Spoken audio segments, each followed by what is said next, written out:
Ang alamat ng ang buwang hugis suklay na isinulat sa Filipino ni Dr. Romulo N. Peralta.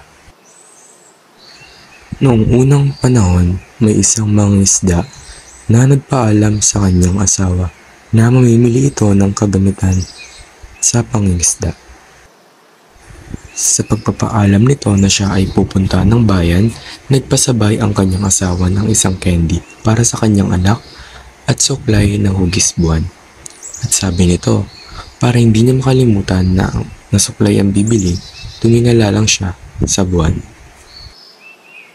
At naglakbay na nga ito papuntang bayan. Nang siya'y makarating, agad niyang hinanap ang kanyang mga bibilin.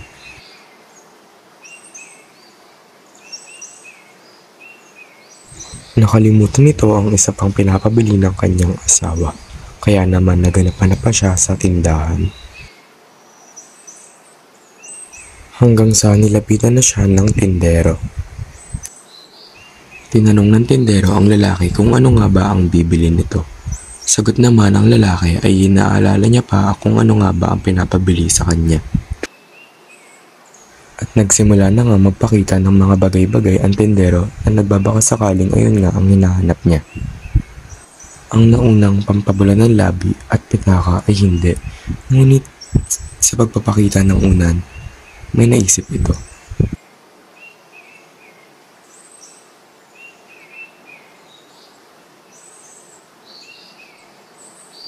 Naisip nito ang sinabi ng kanyang asawa na tumingin lamang siya sa buwan upang maalala ang pinapabili.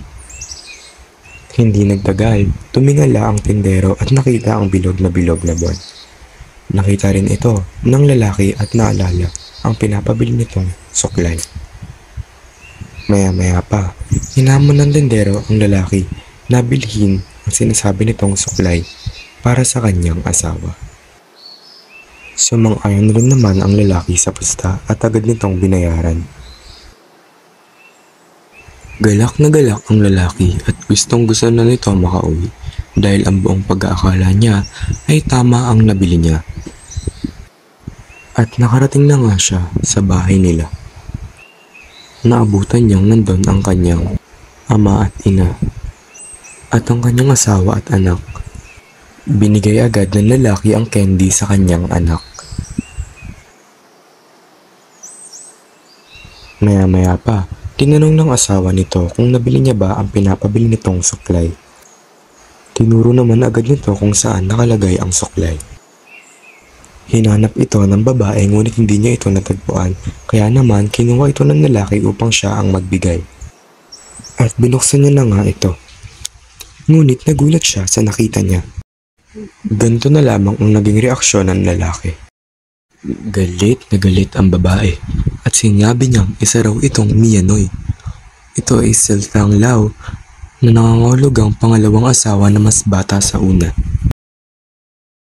Maya-maya pa, lumapit ang matanda upang tignan ang tinatawag nilang Miyanoy. Walang pagkakaiba ang naging reaksyon ng babae sa ina. At sinabi pa nitong, nagdala ka pa ng Miyanoy na matanda.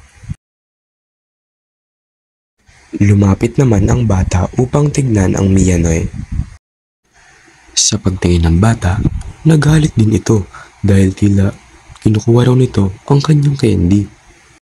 Lumapit naman ang lolo para kunin ito sa bata. Sa unang pagkakakita nito, ito rin ay galit na hindi nalalayo sa naging reaksyon ng tatlong naunang nakakita nito. Sa galit nito, naisip nitong saksakin ng kanyang patalim.